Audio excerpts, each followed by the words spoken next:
Yeah, man. So, music artist Morgan Wallen, his album "Dangerous" is the best-selling album of 2021, even after the fact of him having a controversial situation. Where, long story short, you can expound on it, but he was caught on camera loosely saying the N word. All right, and I guess the label cut ties with him after that. But yet, still, he has the best-selling album of this year, which is crazy, man. Does this prove that all press is still good press? That even bad media, bad attention can still take you places. What do you think about this? Uh, we went over this a little bit with the Grammys. I think what had something that happened at the Grammys. Oh yeah, there was like a performance by who's it, Cardi B and Megan the Stallion at the Yeah, yeah, yeah. Grammys or one of those Mhm. shows, and we were saying that is not good press. um, so you can get sales. All right, so this situation is different.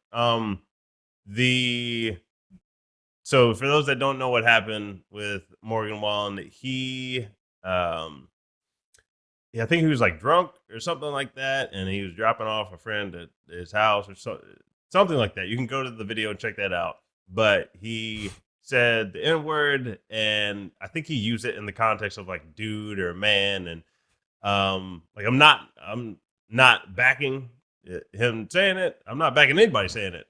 Yeah. But with the situation, I think a lot of people they approached it from that angle. So there's especially in the summer or whenever this happened, it was like within the last year.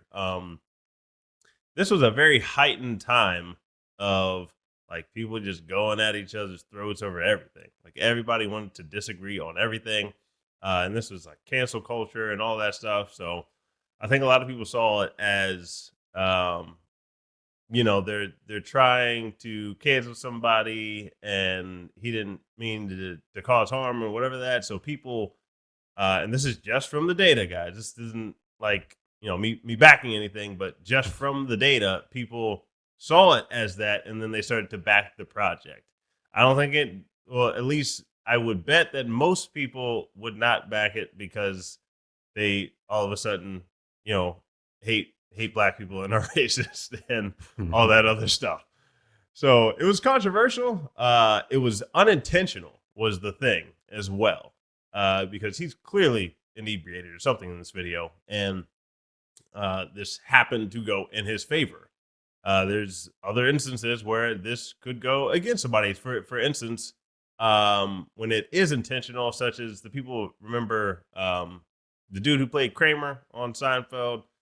He had like a comedy clip where he was intentionally being racist at a comedy show, and then he just lost all shows and gigs after that for a long time. He tried to come on, I think it was Letterman back at the time, or one of those shows that he tried to apologize on it. It just didn't sound right. So people were just like, nah, we're not backing this dude after that. So I do think the spirit behind it has something to do with it. Like if Morgan Wallen was like, trying to be racist, people like it would have went the other way. But he did like so he got dropped by his label. People saw it as like a slippage of the tongue, and they're just like, this one I'm kind of iffy about. So even if they didn't back him or buy his album or stream his stuff, it wasn't one where people were like, this dude is malicious and he hates black people and all this other stuff. So it depends. I think it depends on the story, if it's good press, bad press, if people are going to back you or not. I think the sentiment behind it is if people feel that it is justified, then they will not support you. If Yeah, they that's think right. that it's unjustified, then they kind of get behind you with it. So whatever subject you want to look at, whatever side of the fence you're on, that is how people seem to be approaching these issues. So there's tons of people, getting banned from Twitter or banned from wherever.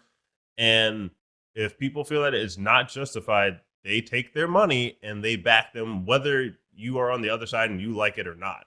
These are just Yep. This is just the situation. So you could be one of the people that says, nobody should say the N-word. You could be one of the people that says only black people should say the N-word. You could be one of the people that says as long as it's not malicious, people can say the N-word. But whatever side of the fence you're on with that, I wouldn't go try to replicate the situation. But yeah, that seems to be you have to be able to read people. So this is more of a psychology thing than anything, which marketing and psychology are very tied together. Yes. This is kind of like a situation that you can't duplicate. So this is a weird one, but that's how I'm reading it, man. Yeah, man. I'm gonna go ahead and dispel the myth right now that all press is good press, because it's not. If it was, cancel culture wouldn't exist.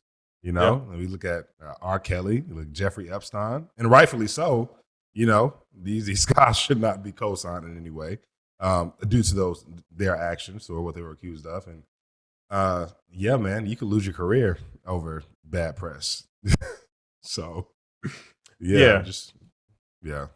I think it's the degree to which the incident occurs as well. So obviously with like an R. Kelly and Jeffrey Epstein, like these are things that people consider heinous and should consider heinous. So from those, and they're intentional, like clearly intentional.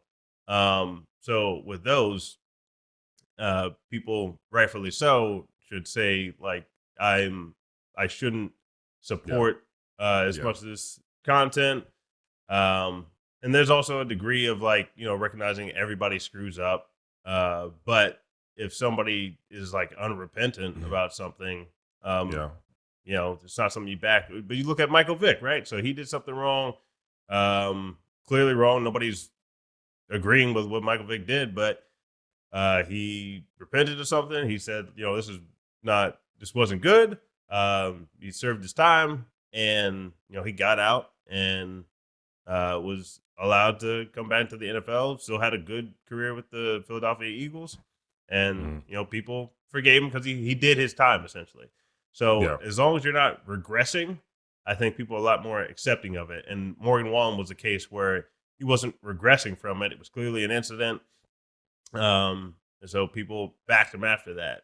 Your tone about what you do does affect the press around it, like how you respond.